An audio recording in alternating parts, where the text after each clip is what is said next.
Look around. You can find cars like these on AutoTrader, like that car riding your tail.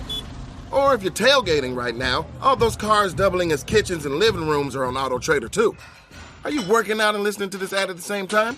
Well, multitasking pro, cars like the ones in the gym parking lot are for sale on AutoTrader. New cars, used cars, electric cars, maybe even flying cars. Okay, no flying cars, but as soon as they get invented, they'll be on AutoTrader. Just you wait. AutoTrader. Stop by Sherwin-Williams and get 30% off select paints and stains May 2nd through the 12th. It's the perfect time to transform your space with color.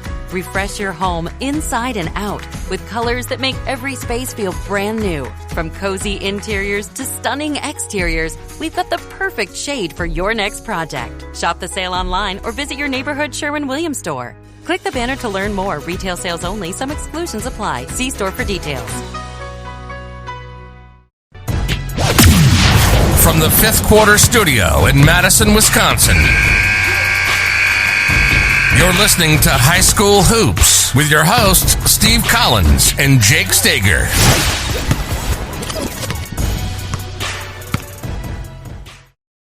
All right, welcome to High School Hoops. Yes, it is. How you doing, Coach? I'm doing great. I'm getting ready for summer. I know, me too. My soccer game today got canceled. We got a lot of rain. Oh, really? Today. I'm going. It's supposed to be nice today. Yeah, but I mean, we got so much rain the day before. The fields are just flooded. Right. Oh, yeah. It was. We have a flat roof at our high school, and I kept asking the kids, "Is that rain?" Because you could just hear it pounding for an entire day.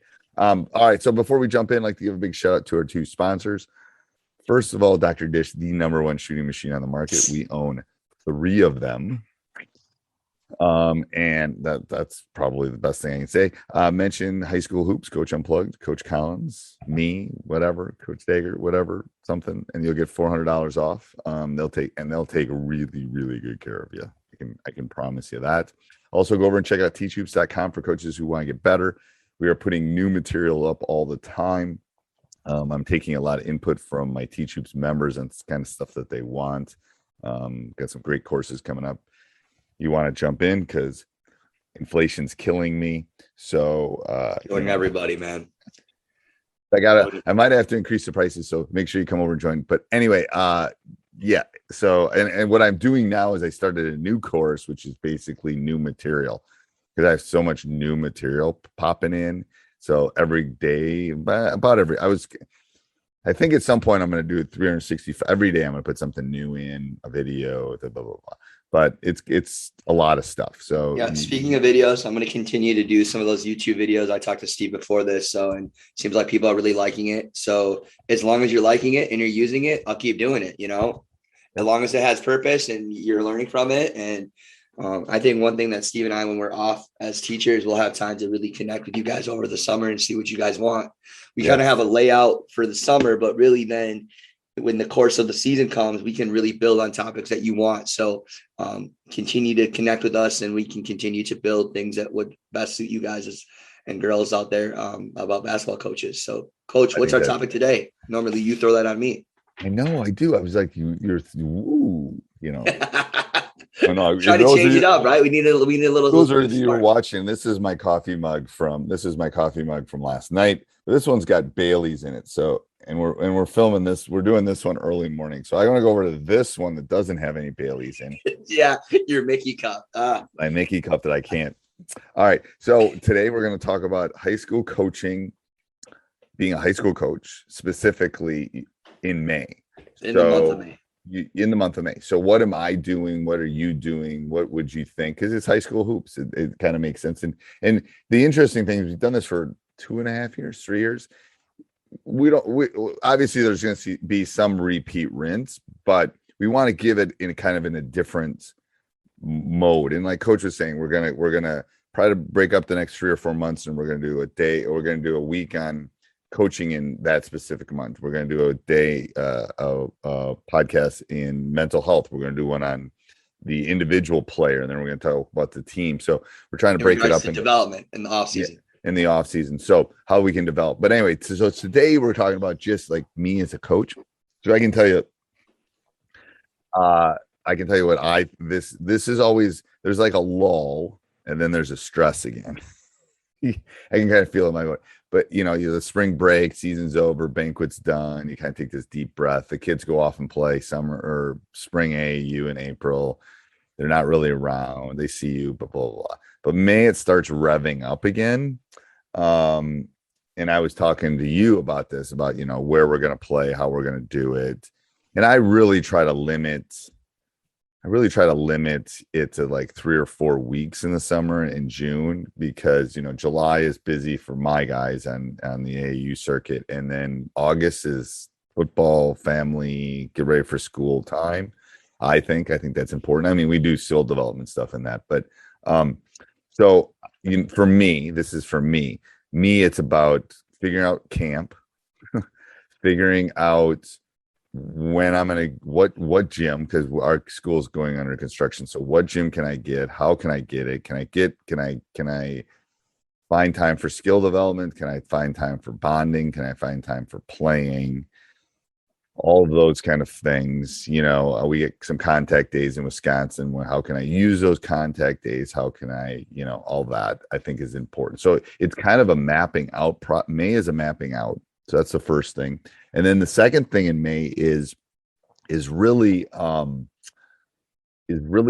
of figuring out the relationship part and how I can communicate best with them. Like the old days, I used to use Remind a lot more. Now we kind of use Snapchat, and they don't really text and they don't email. And so I had a meeting about 2 weeks ago, and it's hard because a lot of my guys play spring sports. So when can I have the meeting? When can I meet them? When can I talk to them?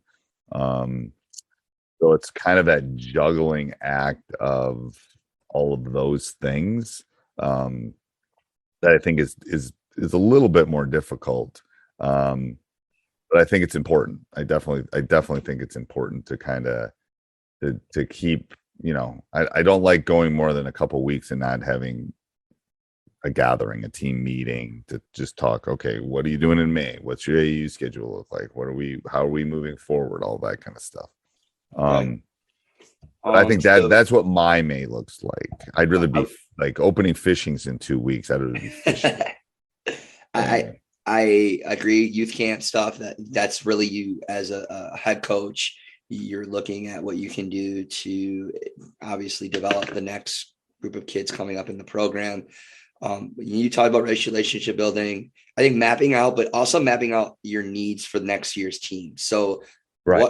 That's a good idea. Yeah, we've done that. Yeah. So and then maybe you've already done this in April, but like in May, what is our defense going to look like? What are our weaknesses? What is our offense and what do we got to do? And then I think then you start building around those skill development and team development things in June, July, and August based on the needs that your team needs. And we're not talking just as a team, but individuals. Like there's I think often people say we got to get better, right? Or I think often we got to get better. We got to get better, right? We're going to work harder, right? But it's like, what do we need to work harder on, or what do we need to get better? Like you were talking about a certain player. Look around. You can find cars like these on AutoTrader, like that car right in your tail. Or if you're tailgating right now, all those cars doubling as kitchens and living rooms are on AutoTrader too. Are you working out and listening to this ad at the same time? Well, multitasking pro, cars like the ones in the gym parking lot are for sale on AutoTrader. New cars, used cars, electric cars, maybe even flying cars. Okay, no flying cars, but as soon as they get invented, they'll be on AutoTrader. Just you wait.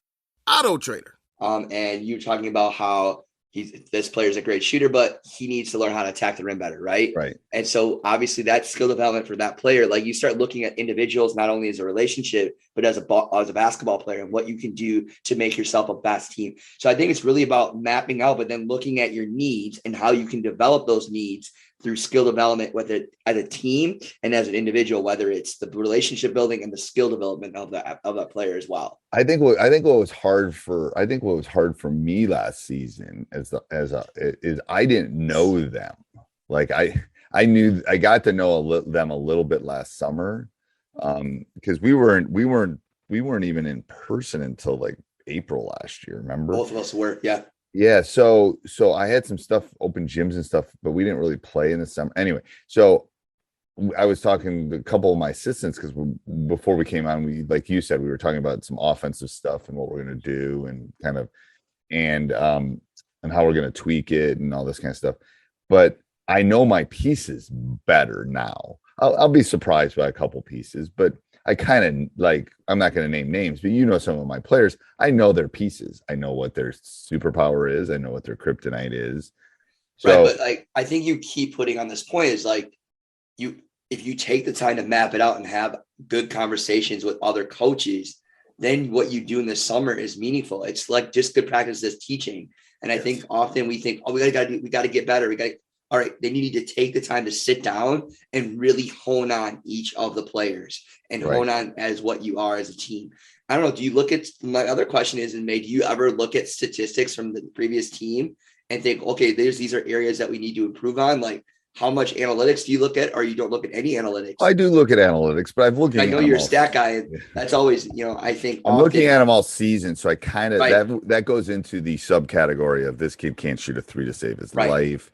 The kid we were talking about before wasn't as good a 3-point shooter. It was on his exit interview, like, you need to get better. And I can already see he's become a better 3-point shooter. So, yeah, I think that's a big part of it. Those exit interviews would help, but it's more like you got to think, 20 plus years of me coaching, and I kind of know where the pieces need to fall. So I guess you talk about this exit interview, and I mean, we still have a lot of new basketball coaches. Could you kind of explain to our listeners what an exit interview is like, especially for kids, not like the kids leaving your program, but kids that are coming back? Like, where do you feel, if you were to give a golden nugget, what makes an exit interview a successful piece in your program from all the success you had at Memorial so far? I'm going to do an exit interview course for next year, definitely for Teach Hoops. I am, because I taped my son's exit interview. I figured that was legal. My son's exit interview. And so people can kind of see how that went down. So that's probably what would be a couple questions. So we're talking. So I have them fill out an evaluation form, and then I bring them in, and then we have a discussion. And it's like, here's what I think it's like no different than they're your students. Like, here's what your strengths are. Here's what your weaknesses are. How can I help you get better? What do you need from me? How can, here are some skills that I think you need to work on. Here's some skills that you're pretty good at, but let's strengthen them. Blah blah blah. So it's a pretty in-depth process if you do it properly. I have a golden nugget I'm not sharing on here right now. I will maybe in that course, but about like how they that was a tease. But how they kind of evaluate themselves in comparison to their teammates. Yep, I remember it. Yeah, remember that? We've had this. That is the best thing I've ever done. When we first got connected, I know what you're talking about. And it's the greatest thing ever, isn't it? I noticed. Because it puts them in the perspective. But anyway, so that's kind of exactly what you're talking about. Yeah, exactly. That's an exit interview that kind of helps you put everything in. Johnny thinks he's the best player, and Johnny's the 14th. I remember you teaching me about. Yeah. So, very cool. But very cool. But so all of that is kind of skill development and trying to make them just a little bit better basketball players. That's yeah. And the fun part is, this year I kind of know what I need to do. And again, semi-limited, because they're all playing. I don't know if my kids are all playing too much. They're just playing too much. They're beating up their bodies. Well, I think that's the reality of the NBA right now. We got all these players hurt. So right now, they play so many games, and then you got your big time players like getting hurt in the first or second game of the playoffs because their body is not rested. And so that's my concern of we're overplaying games. Our season in the state of Wisconsin has extended more games, and now they're playing more games at the AAU circuit, and they're getting, their bodies need to be their break. And then we'll talk about mental health later, but I don't think kids ever get a chance to just feel and just be a kid. And then when something goes wrong, they don't know how to react to it because they've been adding that's just a little tease. We can talk about that later. We'll talk about that. All right. I think this has been an awesome podcast. I think this is a very successful one. So next week we'll talk about kind of mental health in May and kind of how we circle back with with the and mental health why we're also just addressing mental health right. and as well. But it was a good text you sent me. I was in the car with my wife when you sent that text about we. Oh yeah, your wife is a school psychologist, and she is, and she appreciates that. I was driving. She goes, Jake said you should do one on mental health. I go, yeah, don't you think? And she goes, yes. And she's a psychologist, so you made good brownie points with her on that window. Awesome. There. All right, see ya. See ya. This podcast is part of the Sports Social Podcast Network.